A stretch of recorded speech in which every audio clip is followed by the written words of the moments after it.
Vamos então dar continuidade ao nosso estudo na Epístola aos Filipenses, no capítulo 1, e vamos ler desde os versículos 12 a 26, mais uma vez.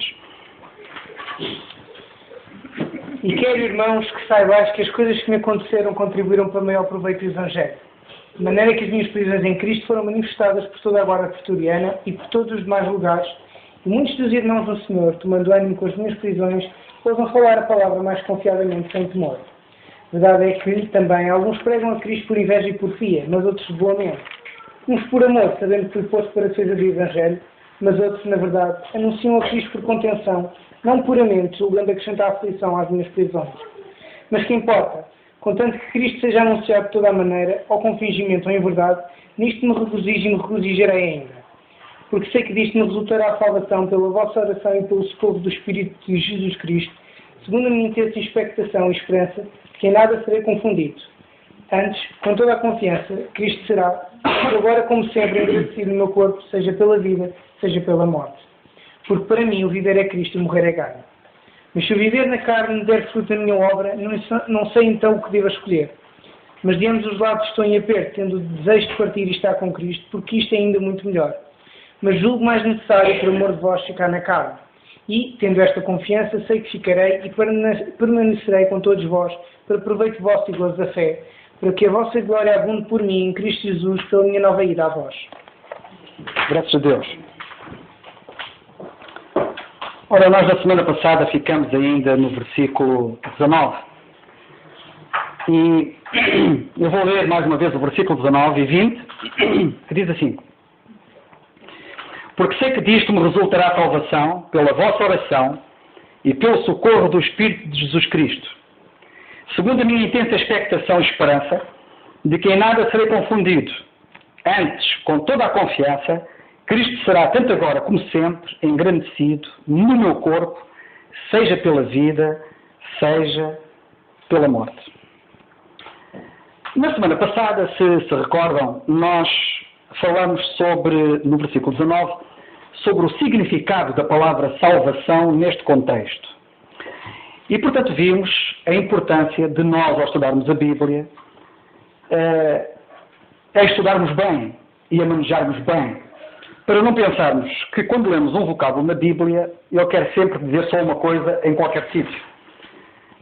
E nós vimos com o exemplo deste termo salvação aqui, que a salvação nem sempre na Bíblia se refere à salvação da alma, mas pode-se referir também, como nós também vimos, à salvação do corpo. E não apenas à salvação em relação ao nosso passado, no que diz respeito à condenação dos nossos pecados, mas ao presente, relativamente ao poder que o pecado ainda tem em nós, porque o pecado ainda habita em nós. E também em relação ao futuro, como nós vimos, quando ficarmos livres da presença do pecado, quando o Senhor vier aos ares arrebatar a igreja. Já fiz também uma referência no estudo desta passagem anteriormente, já fiz uma referência ao facto da importância da oração dos crentes.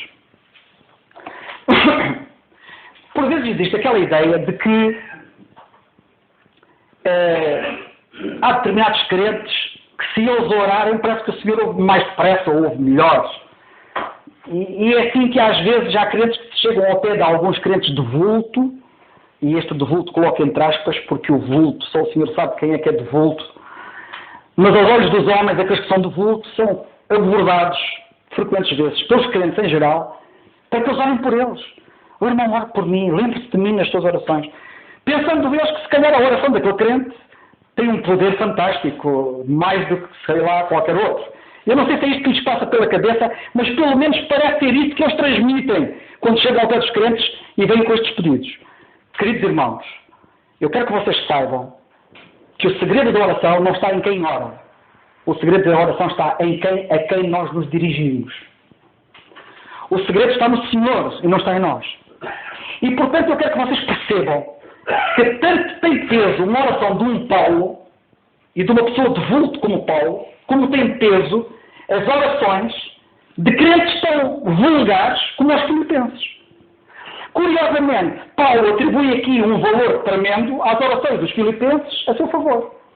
E aquela salvação presente que ele esperava, como ele diz aqui nesta passagem, depois no versículo 20, com intensa expectação e esperança de que isso concretizasse, ser salvo no presente do poder do pecado e não ficar melindrado, não ficar ferido, não ficar com inveja, não ficar, sei lá, com que tipo de sentimento por causa do mau comportamento de alguns em relação a ele. O apóstolo dava graças a Deus porque essa salvação que eles esperavam intensamente experimentar ia ter grande quarta-parte de importância no desenrolar desses acontecimentos e nesse êxito a oração dos filipenses. O versículo 19 diz, porque sei que disto me resultará a salvação pela vossa oração. Irmãos, a vossa oração é muito importante. Nós precisamos todos de ter consciência que a nossa oração é importante. E nós só temos que fazer uma coisa. É apenas orar. Que é coisa que muitas vezes não fazem. É orar. Porque depois o resto é o Senhor que faz. Nós só temos que orar. E talvez diríamos que as orações de Paulo eram muito importantes. E naturalmente tinham importância. Mas não tinham mais importância que as dos filipenses. E nós vemos aqui assumirem um papel importante as orações dos filipenses. Eu gostava que vocês lessem, por exemplo, Romanos capítulo 15. Na Epístola aos Romanos, no capítulo 15, muito abreviadamente, nós lemos assim no capítulo 15 e no versículo 30, diz ele aos Romanos, Paulo, perdão, e rogo-vos, irmãos, por nosso Senhor Jesus Cristo e pelo amor do Espírito, que combatais comigo nas vossas orações por mim a Deus. Eu quero que vocês combatam comigo. Prezados irmãos, eu quero que vocês percebam uma coisa muito importante. Não há nenhum combatente, e eu sou militar, sei do que falo, ainda por cima sou fuzileiro, não há nenhum combatente que queira ter ao seu lado a combater quem só está lá a atrapalhar. Não há. E não é por acaso que as tropas especiais funcionam com tropas especiais. Pois eu quero que vocês saibam que Paulo achava que todos nós temos aptidão para estarmos ao lado dos melhores. Ele queria os crentes romanos ao seu lado a orar por ele. Percebem isso? Ou seja, nós temos potencialidades que nos foram atribuídas pelo Senhor que faremos mal se não as usarmos. Só temos que abrir a boca. É só o que temos que fazer. A única coisa que temos que fazer é abrir a boca em oração. E se nós orarmos, não imaginamos o que isto vai produzir. Neste caso concreto, o apóstolo, no capítulo, portanto, 15 e no versículo 30, e eu já saí do sítio onde estava, mas já voltei lá, diz ele, rogo-vos, irmãos, por nosso Senhor Jesus Cristo e pelo amor do Espírito, que combatais comigo nas vossas orações, notem, por mim. A Deus. Outra coisa curiosa, o apóstolo Paulo orava por si próprio. Nós precisamos de orar também por nós próprios. Eu combato por mim e quero ver-vos ao meu lado a combaterem também por mim.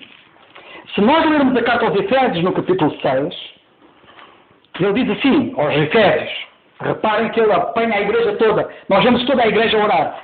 Fossem os crentes em Éfeso, fossem os crentes em Roma, fossem os crentes em Filipenses ou em Filipos, como nós temos estado a ver, em Efésios, no capítulo 6, depois de ele falar sobre a armadura de Deus, ele diz assim, no versículo 18, orando em todo o tempo, com toda a oração e súplica no Espírito, e vigiando nisto com toda a perseverança e súplica por todos os santos. Ele está a dizer aos Efésios, vocês orem por todos os santos. Esta é o que a Bíblia nos ensina. Irmãos, nós precisamos de aprender nisto. Eu tenho estado a traduzir diariamente um excelente artigo para manejar bem as Escrituras, para ajudar os crentes a perceberem a Bíblia, porque há muitos conceitos e muitas ideias acerca da oração errados. na cristandade. Há conceitos errados. Há pessoas, por exemplo, que acham que se nós orarmos muito tempo, isso é que tem valor. O valor não está em orar muito tempo. Não está no tempo. Não está em orar muito tempo. Né? Eu não vou agora falar nisso, que eu não vou desviar agora daqui do tema principal. Nós precisamos de orar. E quando a Bíblia fala em orar, não é orar muito tempo. Nem é orar pouco tempo. É orar todo o tempo. É estarmos aí permanentemente em espírito de oração. É orarmos à medida que as coisas venham e os pensamentos venham e as lembranças venham. E oramos por este, oramos por aquele. E pelo outro. É assim que nós devemos fazer. E estamos em permanente espírito de oração. Mas eu queria aqui referir, nesta passagem, que o apóstolo diz para estes crentes orarem por todos os crentes. Nós precisamos orar uns pelos outros. E orarmos por todos. Não é só por alguns. Não é só pelos que estão doentes. Não é só pelos que andam desviados. Não é pelos que andam enfraquecidos. É orar por todos. E todos não excluem ninguém. Que o Senhor nos ajude. E diz ele, e não só, e por mim, versículo 19, para que me seja dada a nobreza da minha boca. E agora nota, orem por mim. Vocês orem por mim. Na igreja odierna, nós vemos os crentes pedirem aos Paulos para orarem por eles. Na igreja primitiva, nós vemos os Paulos a pedirem aos crentes para orarem por eles. Há qualquer coisa aqui que está desequilibrada. Sabem de uma coisa? Orem por mim. Vocês não imaginam quantas vossas orações são importantes. E orem por mim para quê? E agora reparem nisto. Seria bom que aqueles que têm responsabilidade na obra de Deus, como Paulo tinha, seria bom que aqueles que se dizem pastores e ensinadores da Bíblia, ou doutores das Escrituras e evangelistas, seria bom que esses aprendessem com Paulo. E que pedissem aos crentes que orassem por eles. Mas orassem por eles para quê? Para não terem problemas na vida? Para não terem dificuldades financeiras? Para não terem problemas de saúde? Era por isso que eles deviam orar? Não! O apóstolo Paulo é muito claro. Orem por mim, e vejo muito pouca gente a pedir aos crentes para orarem por eles nestes termos. Alguma coisa vai mal na igreja odierna. Sabem o que é que Paulo disse? Orai por mim, com toda a oração e súplica, como eu dizia lá atrás, para que me seja dada no abrir da minha boca a palavra com confiança. Eu, quando abrir a boca, eu quero falar com confiança. Mas para eu falar com confiança, vocês não imaginam como vocês têm um papel importante. Spurgeon, quando pregava em Londres, ele dizia onde é que estava o segredo. E o segredo estava na cave do tabernáculo, onde estavam centenas de crentes a orarem por ele. E vocês não imaginam quando os crentes oram por aqueles que pregam, como eles podem ganhar confiança pelo facto de eles orarem por eles. Mas agora notem o seguinte, para que me seja dada na beira da minha boca a palavra com confiança e para fazer notório. Sabe o que é fazer notório? É tornar claro. O pregador às vezes está a pregar e as pessoas não estão a perceber. As coisas não estão claras para eles. É muito importante que o pregador pregue e as pessoas vejam claramente. É mesmo isto. E para que o pregador seja claro na forma de comunicar, o pregador até pode saber muito bem a verdade. Mas é preciso saber comunicar a verdade, de tal maneira que quem ouve a verdade perceba a verdade. E o apóstolo sabia que as orações dos crentes podem ter um papel importante nisto. E por isso eu orem por mim, para quando eu abrir a boca e eu falar, eu não somente tenho confiança, não vá titibeando, não vá em incerteza, mas vá com confiança, e quando eu abrir a minha boca, que eu seja muito claro, para que as pessoas vejam com clareza aquilo que eu vou falar. E sobre o que é que ele dizia, sobre o que é que ele queria falar com confiança. Sabem de uma coisa? E eu sei dar valor a Paulo sobre isto de confiança. Porque ele não está a falar de uma coisa qualquer. Ele está a falar de uma coisa chamada o mistério do Evangelho. Que é uma coisa que incomoda muita gente. Mas sabem de uma coisa? A verdade do mistério do Evangelho está cá na Bíblia. E Paulo sabia que era importante saber falar acerca dela. E falar claro acerca dela. E é preciso confiança porque há muita oposição a esta verdade. A verdade do mistério do Evangelho. O apóstolo no capítulo 3 da carta aos Efésios chega mesmo ao ponto de dizer: se é que já ouvistes falar da dispensação da graça de Deus, que para convosco me foi dada a mim, como me foi este mistério manifestado, como acima em pouco vos escrevi. Há coisas que as pessoas não entendem. Que a dispensação da graça de Deus existe. Básico. Que as dispensações existem. Que a dispensação da graça de Deus, em segundo lugar, existe. que a dispensação da graça de Deus foi dada a Paulo e que, portanto, antes de Paulo não há dispensação da graça de Deus. Que a dispensação da graça de Deus era um mistério. É o mistério do Evangelho. E, portanto, não há Evangelho da graça de Deus na dispensação da graça de Deus fora ela. E, portanto, antes de Paulo não há Evangelho da graça de Deus. Mas as pessoas estão tão cegas, estão tão surdas, que as pessoas não entendem nada disto. E Paulo sabia que havia muita oposição à pregação desta verdade. E por isso eu preciso de confiança para falar acerca disto. Porque é tanta oposição, é tudo contra mim, eu preciso de confiança. E dizia ele, e preciso de falar disto de tal maneira que as pessoas percebam com clareza a importância dos crentes em geral para aqueles que pregam. Vejam a importância que os crentes em geral têm com as suas orações. Só tem que abrir a boca. Só tem que dizer assim, Senhor, cuida dele. Ajuda-o. Ajuda para quando eu falar, eu falo claro. E falo com poder. É tão simples. Não tem que ir à Serra da Estrela a pé e voltar. Não, vocês podem estar no vosso lugar. Em pensamento. E oram. Em terceiro lugar, há uma terceira passagem que eu gostava de também referir, que se encontra em 2 Coríntios, capítulo 1. 2 Epístola aos Coríntios, capítulo 1, versículo 11, muito rapidamente. E tem que ser rápido, porque eu quero avançar. 2 Epístola aos Coríntios, capítulo 1, e versículo 11, que diz assim: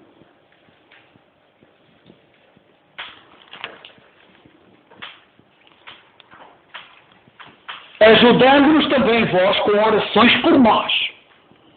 Ajudando-nos. Olha, no outro dia o Tiago chegou até de mim e disse-me assim, irmão Carlos,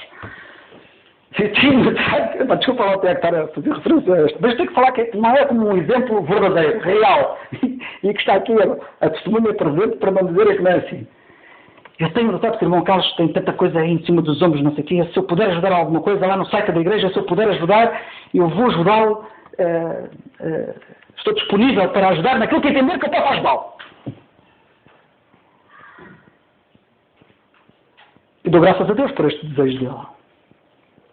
À custa deste desejo dele já passamos um dia inteiro juntos. E oramos juntos. E tivemos comunhão juntos. E foi bom, não foi, Tiago? Eu quero vos dizer uma coisa.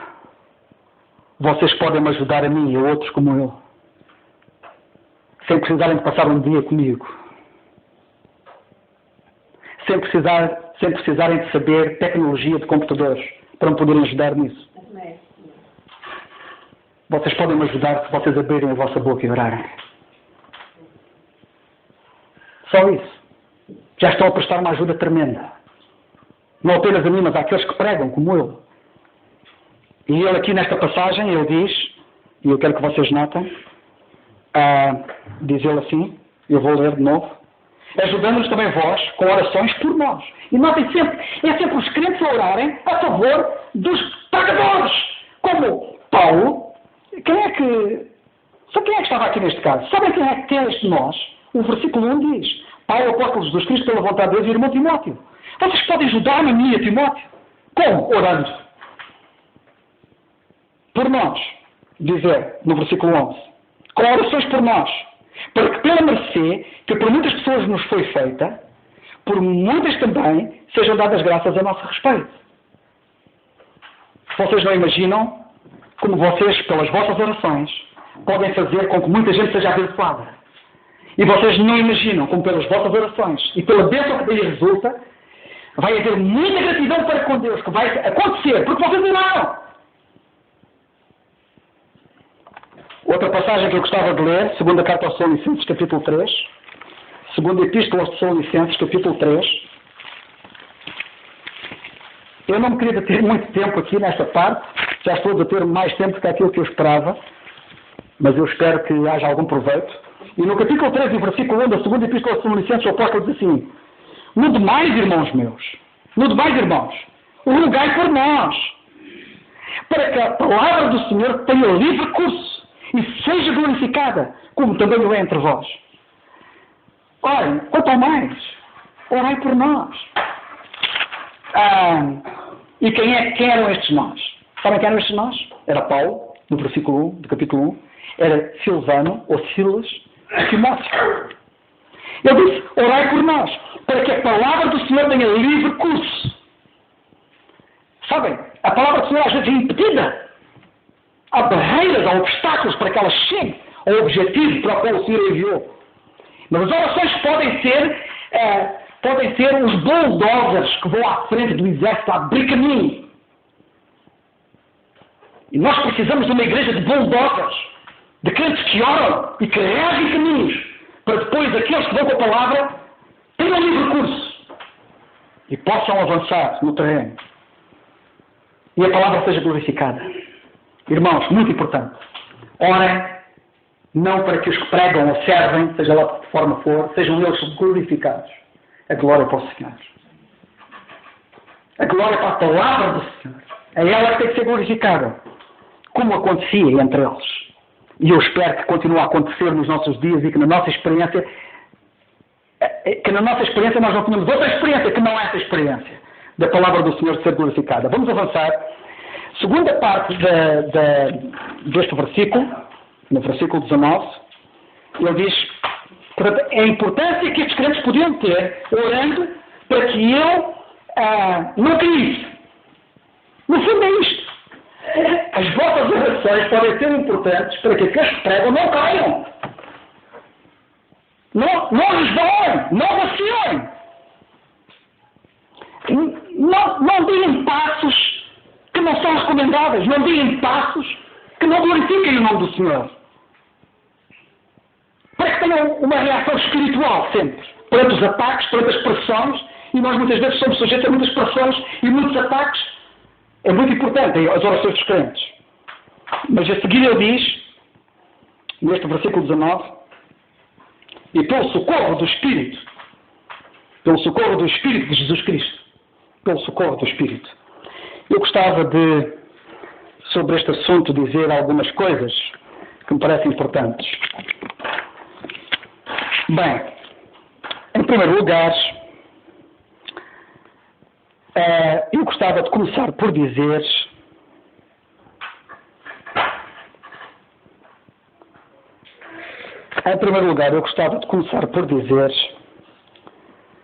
o seguinte. A palavra socorro é uma palavra que significa, em termos práticos, auxílio imediato. Significa auxílio imediato, significa auxílio próximo. Nós não temos auxílio tão próximo e tão imediato quanto o Espírito de Deus que em nós habita. Para nos socorrer a cada momento, a cada instante, nós não temos um socorro que demore 5 minutos, ou 10 minutos, ou meia hora, ou uma hora, como acontece em certas ações de socorro a que nós assistimos e que são noticiadas nos órgãos de comunicação social e cujo atraso pode ser fatal. Não. A ação de socorro de que nós dispomos é do Espírito de Deus que está em nós. Não vem de fora, não vem de longe. Está cá dentro. E Ele está empenhado em ajudar-nos. E Paulo tinha uma confiança tremenda de que o Espírito de Deus, que estava nele, ia ajudá-lo a vencer nesta tentação, nesta provação. Porque ele poderia ser tentado, e estava a ser tentado certamente, e por isso ele está a falar na salvação que carecia ser salvo, de poder ter uma reação na energia da carne, perante a pressão a que estava a ser sujeito. E ele contava com o Espírito Santo para esse efeito. E eu gostava de dizer o seguinte. Porquê que ele fala com esta confiança? Porquê que ele diz no versículo 19 que eu sei. Não diz assim. Eu espero que seja salvo disto. Ele diz, eu sei que vou ser salvo disto. E mais, e além de eu saber que serei salvo disto, eu tenho uma intensa expectação e esperança de que não serei confundido. E tenho toda a confiança. Nota o seguinte, Ele passou por uma experiência um dia que está no livro dos Atos dos Apóstolos, e que eu quero que vocês vejam. No livro dos Atos dos Apóstolos, nós lemos, no capítulo 26, Atos dos Apóstolos, capítulo 26, lemos assim.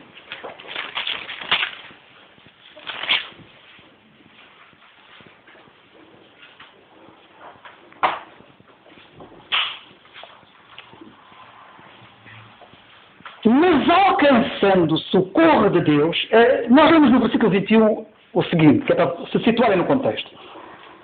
Por causa disso, os judeus lançaram mão de mim no templo e procuraram matar-me, diz Paulo.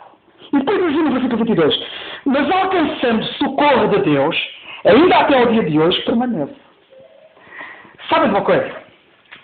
Paulo não era um iniciado nessas andanças. Paulo já tinha experimentado o socorro de Deus. Paulo sabia o que era Deus socorreu. E neste caso concreto ele tinha passado por uma experiência muito marcante, como nós vemos neste versículo 22 do capítulo 26, foi querer matá-lo. Os judeus quiseram matá-lo. E ele diz que alcançou o socorro de Deus e até ao dia de hoje, diz ele, ainda permanece. Ou seja, foi um socorro eficaz, tremendo. Portanto, irmãos, é deste socorro que ele está a falar aqui. Eu posso falar com confiança de que o Espírito de Deus vai socorrer. Porque eu sei, pela experiência, o quanto ele vale. O quanto ele já fez na minha vida. Eu sei. Irmãos, nós precisamos de crescer cada vez mais no conhecimento de Deus. Conhecimento experimental. Não é de ouvir, é de viver. E quando nós vivemos esta experiência com Deus e sabemos o Deus que temos experimentalmente, isto dá-nos confiança para as batalhas que se seguem. Sem receio, sem medo, porque sabemos em que temos crido. Gostava de chamar a vossa atenção aqui para o facto de que Paulo, de um lado, diz que é o socorro do Espírito e ele diz que é o socorro de Deus. Sim, porque de facto quem socorre é Deus e o Espírito é Deus. Noutras ocasiões temos falado acerca da divindade do Espírito Santo e temos aqui mais um indício de que o Espírito Santo não é uma força ativa, como dizem alguns grupos religiosos, mas é uma pessoa e é Deus. O socorro que Paulo experimentava era o socorro do Espírito, era o socorro de Deus, como lemos aqui nesta passagem. E eu aqui abri um parênteses para dizer alguma coisa sobre este assunto. E o que é que eu vou dizer sobre este assunto? O que eu quero dizer sobre este assunto é o seguinte. Eu esta semana, na semana passada, já nem sei se foi esta semana, penso que foi na semana passada. Quando é que foi o dia 13? Foi esta semana. Foi no domingo. Então, foi no início desta semana. Mas já se começou a falar na semana passada e depois nesta semana. E porquê que eu falei no dia 13 de outubro? O dia 13 de outubro deve durar uma coisa neste país que se chama Portugal, dia 13 de outubro e 13 de maio, e esses dias 13 todo, de agosto, etc. Vocês sabem do que é que estamos a referir. Foi notícia amplamente divulgada esta semana e na semana passada que as cerimónias do dia 13 de outubro, em Fátima, na cova da Iria, por acaso eles arranjaram um bom sítio, porque aquilo é mesmo uma cova, é mesmo um buraco em que eles se foram meter. E é um grande buraco espiritual. Mas sabem de uma coisa? Eu digo isto com respeito, mas digo com propriedade. Não estou a falar da minha mulher, porque meteram-se num grande buraco. Porque foi dito que as cerimónias deste ano que iam lá decorrer, no sítio onde eles dizem que a Virgem Maria apareceu, que não apareceu nada, mas não vamos agora falar acerca disso. Dizem eles, foi notícia nos jornais e na televisão e na rádio, etc., que o Papa, o atual Papa, iria consagrar o mundo àquilo que ele chama ao Imaculado Coração de Maria, junto da imagem de Nossa Senhora de Fátima. E quando li aquilo chocou-me. Eu, cada dia que vou avançando, vou-me apercebendo de novas coisas, até de novos erros, que já são velhos, mas para os quais nós nunca fomos assim muito sensibilizados para reparar neles. Reparem que esta expressão, o coração imaculado de Maria, é uma expressão católica já muito velha. Queridos irmãos, isto é uma blasfémia. Maria não é imaculada. Imaculado quer dizer sem pecado, sem mancha. E o coração de Maria não é sem mancha nem sem pecado. Aliás, a própria Maria disse: a minha alma engrandece ao Senhor e o meu espírito se alegra em Deus, meu Salvador. Se Maria precisava de um Salvador, isso significava que ela reconhecia que tinha pecados, dos quais precisava ser salva. E, portanto, o seu coração, à semelhança dos corações de todos os mortais, é um coração pecador, corrompido pelo pecado. E como disse o profeta Isaías, desde a planta do pé até à cabeça, no homem não há nele coisa sã. E como disse Jeremias, ele disse que o coração do homem era, como é que era? Corrompido e perverso. Não é corrompido. Ajuda-me. É corrompido. E perverso, mais do que todas as coisas, quem o conhecerá? O coração do homem é um coração perverso. Do homem. A Bíblia diz: não há um justo, nenhum sequer. Isto inclui Maria. A única pessoa, a única personalidade que a Bíblia diz que era sem pecado era o Senhor Jesus Cristo. Acerca dele, a Bíblia diz assim: o santo que de ti há de nascer, o santo.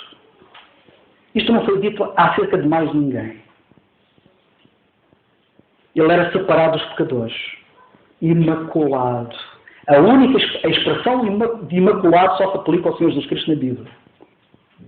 E, portanto, se for aplicar isso a outra pessoa, como a Virgem Maria, é blasfémia. Aliás, isto não é novidade, porque nós sabemos que a Igreja Católica procura fazer de Maria uma deusa. Até o próprio Ave Maria diz Santa Maria, Mãe de Deus. Essa reza do Ave Maria chega a uma certa altura e diz Santa Maria, Mãe de Deus. Mãe de Deus? Mas eu sei mãe. Se Deus algum dia tivesse mãe, Deus deixava de ser Deus.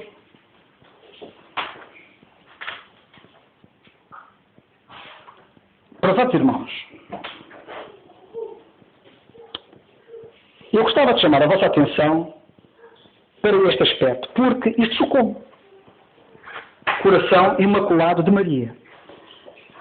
Mas, eu depois, eu estava aqui a estudar a Bíblia, eu estava aqui a meditar nas Escrituras e a preparar-me até para o estudo bíblico esta noite, e depois lembrei-me disto que eu vou dizer a seguir.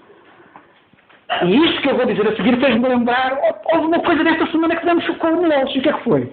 E foi isto que eu acabei de vos dizer. E então, o que é que, em primeiro lugar, me surgiu na minha cabeça? Que a Virgem Maria tem muitos títulos. Muitos títulos. Eles atribuem a Maria uma série de títulos. E todos eles errados. Desde ser a Rainha dos Céus, que não vamos falar disso, isso dava pano para mangas, porque é um termo utilizado para falsos deuses, que era a Astarota, que era a Rainha dos Céus, no Velho Testamento, como nós vemos, era uma deusa pagã, uma deusa irreal. Mas há um outro termo da Virgem Maria, que ela é chamada a Virgem do Perpétuo Socorro. Notem o que foram dizer para de Maria. Foram dizer que ela é a Virgem do Perpétuo Socorro. Já não chama só de socorro. É de socorro perpétuo.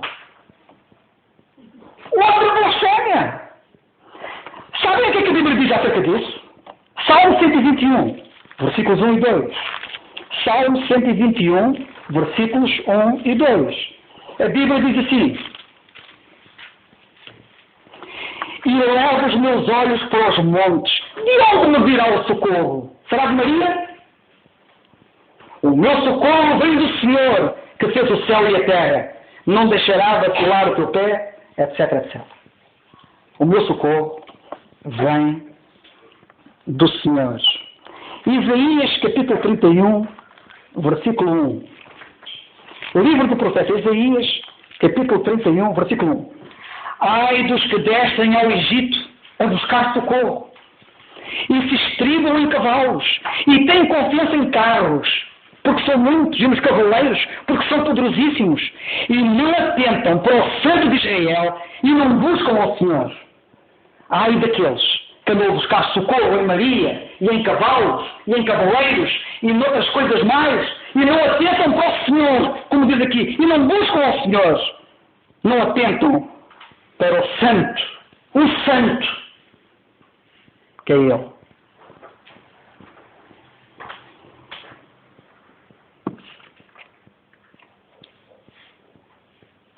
Sobre este assunto, ainda para terminar este assunto desta relação, que me pareceu muito apropriada, a Bíblia diz outra coisa.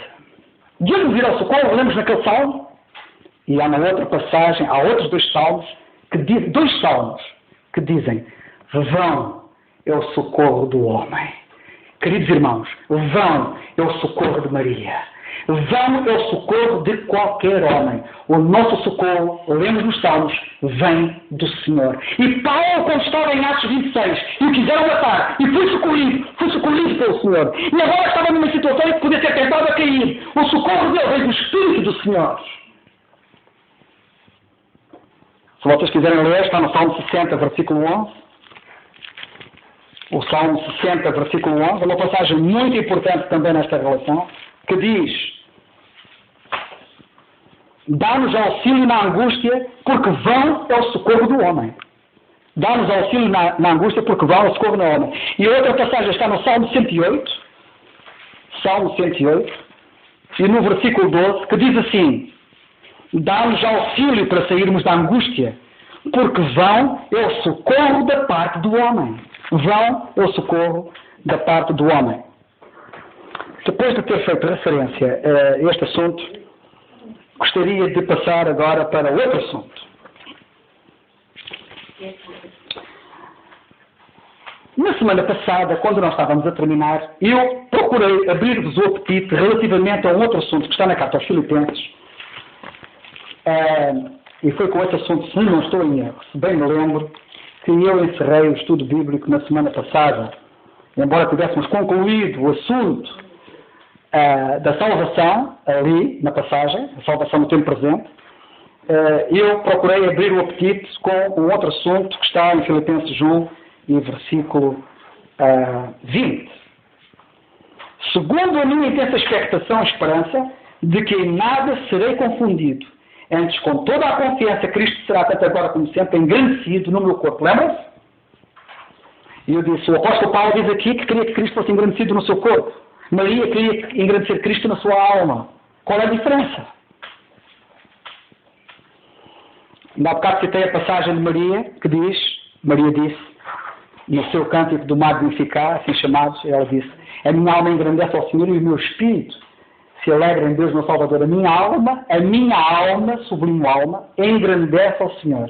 Mas aqui o apóstolo Paulo não fala da alma engrandecer ao Senhor, fala do corpo engrandecer ao Senhor. E isto é muito importante. Penso que foi o Luís, nosso irmão Luís Fonseca, que num dos estudos anteriores fez referência, se não estou em erro, ele fez referência ao facto de que, se não estou em erro, nós engrandecermos o Senhor, eu já vou às diferenças das duas expressões. Vou falar agora em termos genéricos, engrandecer o Senhor. Não importa agora se no corpo, não. Engrandecer o Senhor. Bem, em primeiro lugar, engrandecer, já vou àquilo que lhes disse. Em primeiro lugar, engrandecer ao Senhor significa não torná-lo maior que aquilo que Ele é. Porque como diz a palavra de Deus, nós não podemos acrescentar um côvado. Estou a usar a linguagem bíblica, neste caso, ao Senhor. Não podemos acrescentar nenhum côvado. O Senhor é muito grande. E não sou eu que vou acrescentar-lhe dimensão. Então o que é que significa engrandecer o Senhor? Então, engrandecer o Senhor não significa torná-lo maior? Não. Não significa torná-lo maior. Significa vê-lo maior.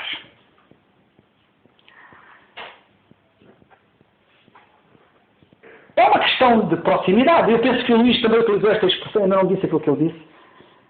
Já vou dizer. Mas acho que ele também, na mesma sequência, também utilizou a mesma expressão do avião, se não estou em erro. Não foi? Também falaste na questão do avião, se não estou em erro. Não? Até para fazer confusão. Mas a outra, acho que tu falaste disso. Que a questão do avião, aliás, tem passado muito na internet, até como texto e penso que até como imagem em PowerPoints, tem passado a ideia de um avião vai lá longe, não é? Nós vemos um avião lá no céu e aquilo é tão pequenino, não é? Mas depois quando chegamos perto do avião, se formos ao aeroporto, chegamos perto do avião daquilo, é uma coisa enormíssima. Portanto, o tamanho do avião é sempre igual. Mas dependendo da nossa proximidade ou distância do avião, assim vai o nosso conceito da grandeza do avião. Se eu estiver distante, muito distante do avião, ele parece-me pequeno. Mas se eu estiver perto do avião, ele vai me parecer enormíssimo. Isto é uma pobre ilustração, porque a realidade é muito maior. Mas quanto mais perto eu estiver do Senhor, na minha experiência e na minha comunhão com Ele, tanto maior Ele será aos meus olhos. E quanto mais distante eu andar dele, mais pequenino Ele me parecerá. E é assim, com muitos crentes, quando têm problemas na vida, os problemas agigantam-se. E o Senhor fica pequeno. E eles veem problemas grandes demais para o Deus pequeno que eles têm. E nós precisamos de ver o Deus grande que temos, para que vejamos que os problemas de facto são muito pequeninos comparados com a dimensão do nosso Deus. É tudo uma questão de proximidade. Qual é a minha relação? Como é que está a minha relação com Deus? E a outra situação que eu penso que foi o Luís que disse, se calhar também não foi ele que disse, mas fiquei com essa ideia, foi que nós devemos funcionar como um telescópio. Nem eu te lembro. Devemos funcionar como um telescópio. E eu, quando estou a engrandecer Deus, eu estou a ser um telescópio. Nós precisamos ser telescópios, irmãos. E o que é que faz um telescópio? O telescópio faz uma coisa muito simples. Traz os objetos para mais perto de nós. Objetos que estão longe de nós ficam mais perto de nós por causa do telescópio. O telescópio tem o condão de trazer para perto das pessoas aquilo que está longe. E eu disse na semana passada que a diferença entre o engrandecimento da alma, engrandecer o Senhor na alma e no corpo é a seguinte. Quando Maria diz a minha alma engrandece ao Senhor, isto só afetava a ela, era uma relação entre ela e Deus. O que se passa na minha alma ninguém vê. O que se passa na minha alma ninguém sabe. E quando ela queria engrandecer o Senhor, ela própria sozinha, no seu acôndito, na sua comunhão com Deus, ela queria ver o Senhor na sua verdadeira dimensão. Ela queria se aproximar tanto dele, e ela estava tão perto dele, e cada vez queria ficar tão mais perto dele, que ela pudesse cada vez mais vê-lo maior.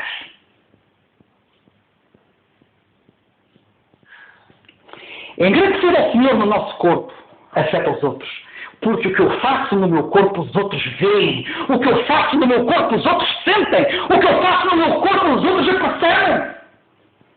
E, prezados irmãos, quando eu engrandeço ao Senhor no meu corpo, eu estou a ser um autêntico telescópio. E estou a trazer para perto deles. E eles que veem Deus longe. E para alguns ele está tão longe que nem o veem. Ao ponto de pensarem que ele nem existe. Pela forma como eu vivo no meu corpo, eu posso ser o telescópio para eles, trazendo para perto deles quem está tão longe deles. É isto que nós precisamos. Há um exemplo na Bíblia que eu gosto muito, e que é do apóstolo Paulo.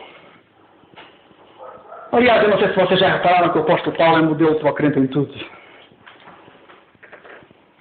E parece que já estou a ouvir alguns dizerem assim, lá estão eles com Paulo. Pois é, mas Paulo disse ser meus imitadores, não disse? Mas também disse uma outra coisa que é para descansar, que eles querem todos descansadinhos, como eu sou de Cristo. Portanto, irmãos, o apóstolo Paulo é de facto um modelo. Ele é o modelo da nossa conversão. Se alguém quiser ser salvo, ele é o modelo. Ele próprio, no seu testemunho, quando Deus o salvou na carta a Timóteo, ele disse, eu fui salvo, por exemplo, e estou a citar textualmente, por exemplo de todos os que depois de mim hão de crer para a vida eterna. A salvação dele foi exemplo para todos. Se há alguém que foi salvo pela graça de Deus, foi eu. Se há alguém que foi ser salvo pela graça de Deus, somos nós. Ele foi o exemplo de como foi salvo. de como podemos ser salvos. E eu também na Bíblia, não vou agora falar acerca disso, porque isso levar-me para outros caminhos que eu não quero ir agora, mas nós vemos na Bíblia que ele também é o modelo do crente do serviço. Ele é o modelo do crente do serviço. Prezados irmãos, olhemos para ele e vejamos como é que se serve a Deus. Mas ele também é o modelo de Deus na devoção a Deus, na comunhão com Deus, no querer estar perto cada vez mais de Deus. Ele é um exemplo em tantas coisas na vida cristã que vocês não vos passam pela cabeça. Mas eu agora quero vos dizer esta. Abram a Bíblia no livro dos Atos dos Apóstolos, capítulo 9. Por favor. Eu já vou terminar. Queria falar mais, mas...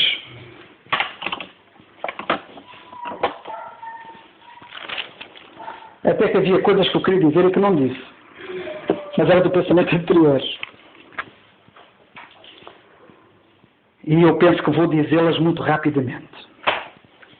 Enquanto vocês estão em Atos 9, e já lá vamos à experiência de Paulo como um exemplo nesta matéria de engrandecer o Senhor, ou seja, de o ver grande, muito rapidamente. Estava eu a falar do socorro do Espírito e não disse tudo o que eu queria dizer.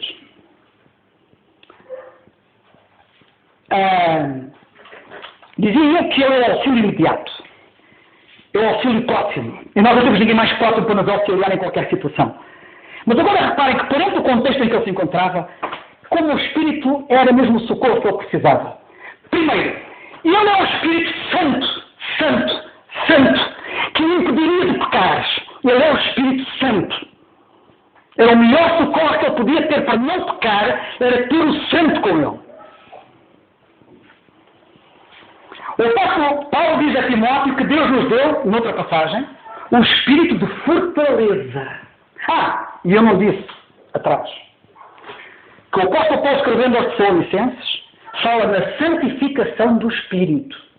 Em 2 Tessalonicenses 2,13, ele fala na santificação do Espírito. Portanto, o Espírito Santo exerce uma ação santificadora. Ele não está cá apenas para habitar e ter cá uma morada na vida deste cristão. Não, ele está lá para exercer uma ação de santificação. E Paulo tinha consciência disso. Em segundo lugar, a Bíblia diz, na segunda carta a Timóteo 1,7, que Deus nos deu um espírito de fortaleza. É o que nos dá a força que a gente precisa para não enfraquecermos. Porque nós somos tentados a enfraquecer. Nós somos humanos.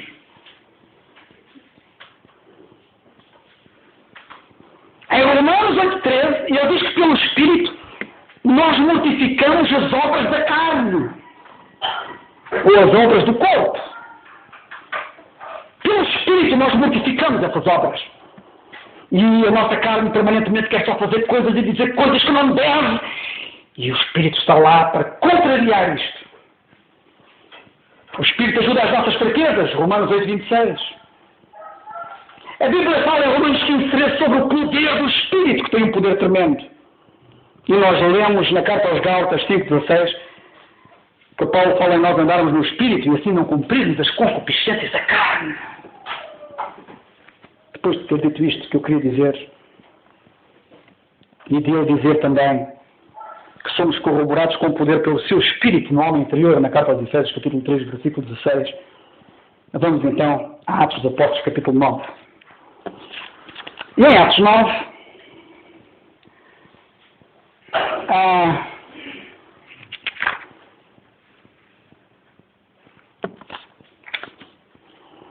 Atos dos Apóstolos, capítulo 9, nós lemos no versículo 3. O apóstolo Paulo, lemos aqui no versículo 3, quando ele se converte, e temos aqui a conversão dele em Atos 9, indo no caminho, aconteceu que, chegando perto de Damasco, subitamente o cercou um resplendor da luz do céu. Quando Paulo se converte, é aqui que ele se converte, ele está no início da vida cristã. E quando ele se converte, ele diz, lemos aqui na Bíblia, que o que o cercou foi um resplendor do céu. Paulo, eu podia dizer assim, o que é que tu viste quando te converteste, quando ele acabou de se converter? Um resplendor da luz do céu. passa-se um tempo. E passado um tempo, ele vai falar daquela experiência. Mas ao passar aquele tempo, sabem, à medida que o tempo vai passando, nós devemos crescer. É muito mal quando um crente o tempo passa e ele não cresce. É muito mal quando um crente, pelo tempo que tem de crente, ainda é menino e não cresce. Nós devemos crescer permanentemente. E Paulo era uma pessoa que estava sempre a crescer. Ele dizia sempre assim, não que já o tenha alcançado, mas prossigo. Ele estava sempre numa ação contínua de crescimento. Ele era um catedrático da palavra de Deus e da vida cristã. Quando chega ao fim da vida dele, diz a Timóteo, Timóteo, traz-me os livros, principalmente os pergaminhos. Ainda não tinha aprendido tudo. E era um catedrático. Ele estava sempre a crescer. E passado algum tempo dele se ter convertido, quando ele fala da mesma experiência e fala desta luz do céu, sabem o que ele diz? Diz assim no capítulo 22,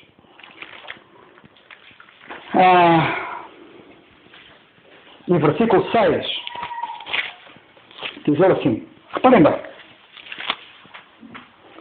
Ora, aconteceu que indo eu já de caminho e chegando perto de Damasco, quase ao meio-dia, de repente, me rodeou uma grande luz do céu.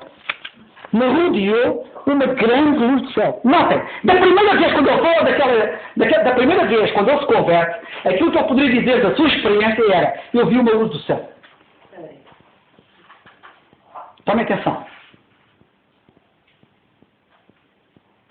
Da segunda vez, quando ele fala, passou-se um tempo, e quando ele vai falar acerca da mesma experiência que ele viu, ele já não diz que foi uma luz do céu, diz que é uma grande luz do céu. Como é que, e sabem que esta luz é o Senhor. Reparem como é que na minha experiência, o Senhor pode ter uma determinada dimensão, uma determinada altura da minha experiência, e como é que eu, passado algum tempo, pela minha comunhão com Ele pode assumir uma grandeza maior do que aquela que eu tinha na minha noção dele. Por último, no capítulo 26, e versículo 13, do livro dos Atos dos Apóstolos, 26, 13, lemos assim, ao meio-dia, o rei Agripa, ele vai falar outra vez da mesma experiência quando ele se converteu. E ele diz assim, ao meio-dia, já se tinha passado mais algum tempo, ao meio-dia, ó rei, vi no caminho uma luz do céu que excedia o esplendor do sol. Já viram o progresso na experiência dele sobre o Senhor que ele tinha por Senhor? Como à medida que o tempo passava, o Senhor era maior aos seus olhos. E ele dessa forma estava a engrandecer o Senhor. Porque da primeira vez ele diz que é uma luz do céu. Da segunda vez diz que é uma grande luz do céu. Da terceira vez diz que é uma luz do céu que excedia o esplendor do sol. Por último,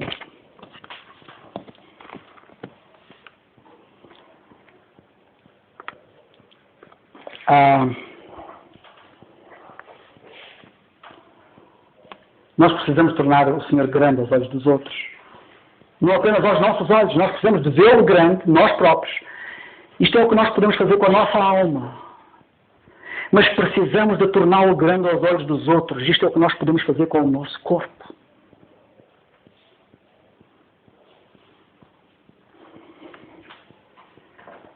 Vou citar antes de terminar alguns versículos da Bíblia. Vou passar a citar. Mas vamos ler. Salmo 34:3. Engrandecei ao Senhor comigo. Apetece-me dizer isto. Engrandecei ao Senhor comigo. Exaltemos o seu nome. Salmo 40:16. Digam constantemente os que amam a tua salvação. Engrandecido seja o Senhor. Salmo 69:30. Engrandeceu-o-ei com a ação de graças. Agradecê-lo. Eu já contei isto aqui mais do que uma vez, acho eu, ao longo da minha experiência. Há muito tempo que eu não falo nisto. Mas acho que vem a propósito de falar nisso. Eu um dia agradeci ao Senhor com o meu corpo. Sabem como? E vocês vão dizer assim, lá está ele a gabar. Nada disso. Longe de mim ser gabarão. Longe de mim está o pensamento de que isto estragava tudo. Não é isso. Vocês vão perceber o que é que eu estou a dizer, o que eu estou a dizer. Um dia estava nos Fuzileiros, já foi há muitos anos. Já nem sei se foi nos Fuzileiros, mas foi em Oeiras, na NATO. Já não me recordo, foi num dos sítios, não interessa. Foi na vida militar. À mesa, estava com vários colegas meus e eu curvei a minha cabeça para orar. O que é que tu estás a fazer? Estou a agradecer a Deus a comida que vou comer. Eu agradeço, mas é o comandante da unidade. Um dos meus colegas saiu-se com esta. Eu agradeço ao meu comandante da unidade. E eu disse, pois é. E ele agradece a quem? Ele agradece ao Primeiro-Ministro. Já não sei se o Primeiro-Ministro disse, ou o Ministro da Defesa, uma coisa assim. Então e ele se agradece a quem? Ao Presidente da República. Então e ele se agradece a quem? E ele se agradece a quem? E ele se agradece a quem? E vamos ter a Deus.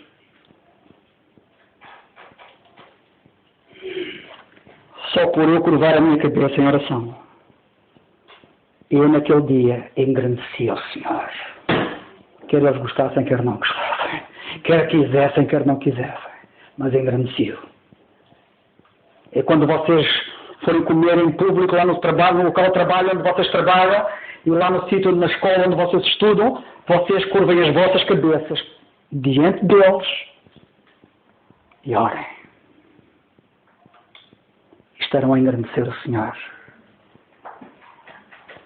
Por isso engrandecer o rei com a ação de graças. Já viram como é que a gente pode engrandecer com a ação de graças? Por isso é que eu me lembrei disto. Por isso é que eu disse, eu agradeci ao Senhor. Dei uma proposta, acho que é oportuno dizer isto. Queridos irmãos, como é que nós engrandecemos ao Senhor no nosso corpo, na prática? Com os nossos lábios, falando dele. Tu, quando estiveres a falar do teu Senhor, do teu Salvador às almas, tu estás a engrandecê-lo. É usando os lábios, falando dele, nós estamos a engrandecê-lo.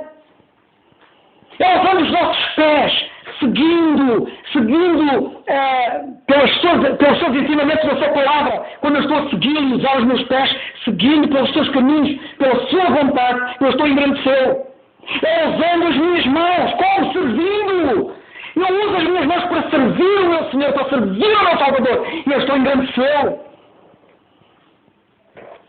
É usando os meus joelhos, dobrando-os e orando. Eu estou a engrandecer o meu Senhor. É usando os meus ombros para levar as cargas do meu irmão e da minha irmã. Quando a carga deles é pesada e eu ponho-me ao lado deles e estou aqui para levar a carga, estou a engrandecer o meu Senhor.